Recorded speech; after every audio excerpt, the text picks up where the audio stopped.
翻啲研究。咦，咁你研究一排之後，咦，你揾到一個比較合適嘅輪啦。咁嗰陣時咧，你可以多啲時間去留意佢妹嘅走勢。當佢正股靜咗一排，又做到啲息流準備上嘅時候咧，咁你至去買少少咁樣去試下咯，唔需要太多，因為輪嘅嘢即係以小博大，唔需要買太多嘅，即係只要唔貪就得咯。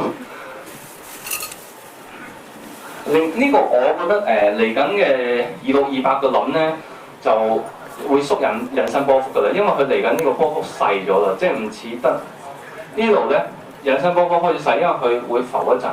咁我覺得佢應該係做緊呢個雙頂，咁但係佢落翻去嘅時候咧，可能就喺28蚊咧就好大嘅承托嚟啦。所以我而家寧願等多陣，我睇翻會唔會落翻28？如果唔會嘅話，我再留意翻啲輪，睇下有啲咩嘢隨時爆咯。